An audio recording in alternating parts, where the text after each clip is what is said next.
Hi friends, this is Kanishma from 11A and I am here to present a seminar on some classes of subphylum. What is subphylum? Subphylum is a taxonomy category that ranks below phylum and above class. Now our first class is Cyclostomata. Cyclos means circle and stomata is nothing but mouth.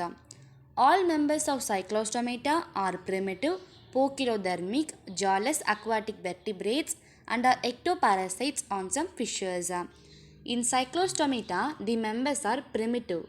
Primitive means the fishes adopt their character at the earliest stage and they are poikilodermic, which means their temperature varies constantly.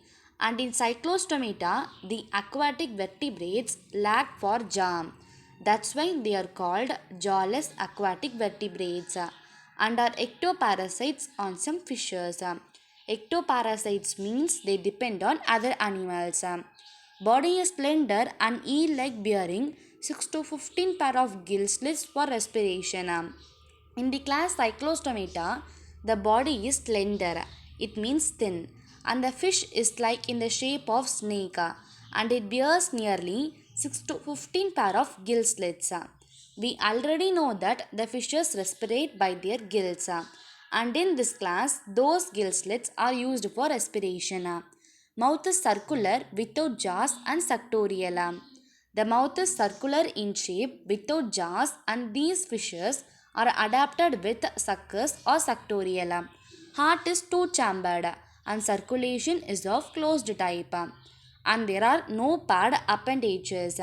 Appendages are nothing but a thing that is added or attached to something.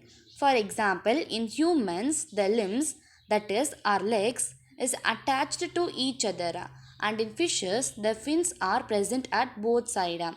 They are known as appendages. Cranium and vertebral column are cartilaginous. The cranium, it means the skull, especially the part enclosing the brain, and vertebral column, that is the backbone, are strong flexible tissue known as cartilaginous. Cyclostomes are marine but migrate to fresh waters for spawning, anadromous migration. And in cyclostomes, the fishes are sea fishes, but for the process of depositing eggs, that is spawning, they migrate to fresh water.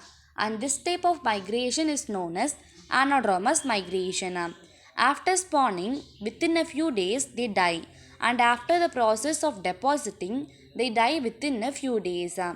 The larvae, Ammochaetae, after metamorphosis, returns to the ocean. The larvae, which means the young one, called Ammochaetae, after metamorphosis, that is, after becoming an adult, they move to ocean water. The first example is Petromyzon or lamprey. Lamprey is a parasitic fish native to the northern and western Atlantic Ocean and it kills nearly 40 pounds of fishes every year. The next example is myxin or hagfish. Hagfish are marine cyclostomes having underdeveloped eyes and a circular mouth. They are also similar to lamprey. Now our next class is chondrichthyes. Chondros means cartilage and ichthyes means fissures. They are marine fishes with cartilaginous endoskeleton. They are sea fishes with flexible endoskeleton. Notochord is persistent throughout life.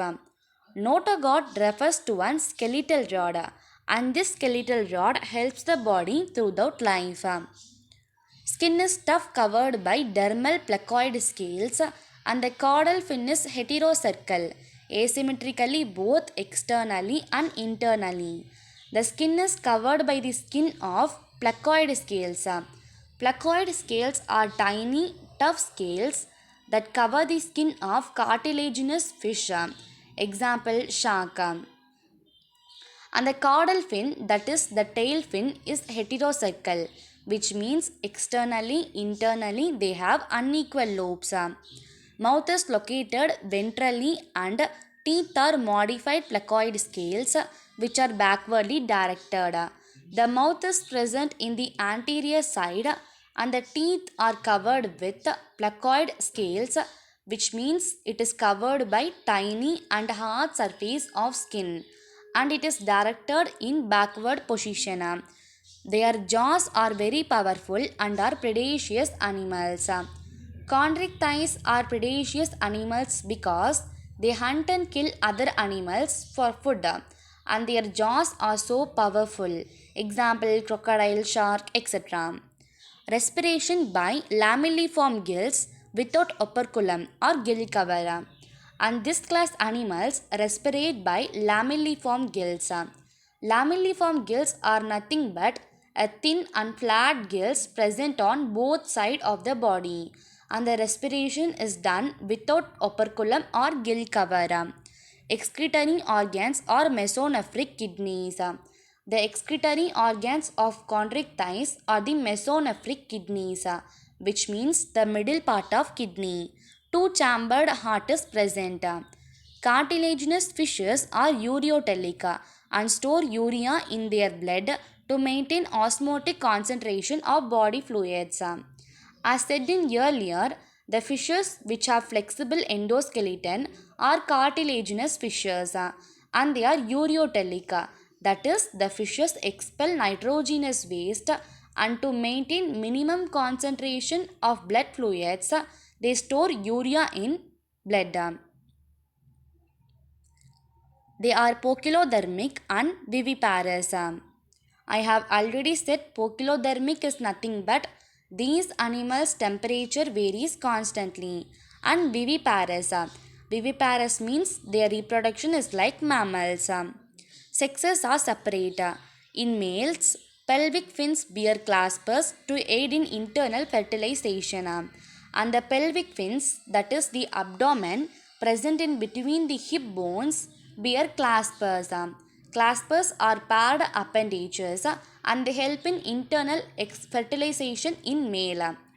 The first example is Coliodon or shark. Shark. They have 7 gill slits for respiration and use their gills to filter oxygen from water. The next example is Trigon or stingray. Trigon can be seen in northeastern Atlantic Ocean and Black Seas. The presence of 3 strings or spines in tail, they are called as trigona. The next example is Pristis or sawfish. Pristis are found in tropical and subtropical region, and nowadays these fishes are threatened seriously. Now our last class is osteichthyes. Osteon means bone and ichthyes means fishes. It includes both marine and freshwater fishes with a bony endoskeleton and spindle-shaped body. Osteichthyes consist of both freshwater and seawater fishes, and they have cartilaginous endoskeleton, and their body is in the shape of a rod. Skin is covered by ganoid, cycloid or stenoid scales, and the skin is covered by ganoid. It means hard and bony with a shiny enamel surface. And cycloid. Cycloid is the inner layer of ganoid and helps in protection. And stenoid. Stenoid is almost similar to cycloid and they have a rough edged scales. Respiration is by 4 pairs of filamentous gills and is covered by an operculum on either side. And osteichthyes respirate by long thread-like 4 paired filamentous gills. And operculum, that is the gill cover, is present on both sides. Air bladder is present with or without connection to the gut. Then an air bladder is present with or without connection to the stomach, which means gut. It helps in gaseous exchange, lung fishes, and for maintaining buoyancy in most of the ray-finned fishes. Mostly in fishes and considerably fishes with strong gills, they have the ability to float in water and helps in gaseous exchange. They have a ventrally placed two-chambered heart, excretory organs or mesonephric kidneys, and are ammonotelic. The middle part of kidney are the excretory organs, and are ammonotelic. It means they expel waste material. Presence of well-developed lateral line sense organa. Sexes are separate, external fertilization is seen, and most forms are viviparous. And the sexes are separate, whereas in chondric ties the fertilization is internal, but in ostick ties the fertilization is external, and they are oviparous. It is nothing but they reproduce young ones by eggs. The first example is Exocetus or flying fish.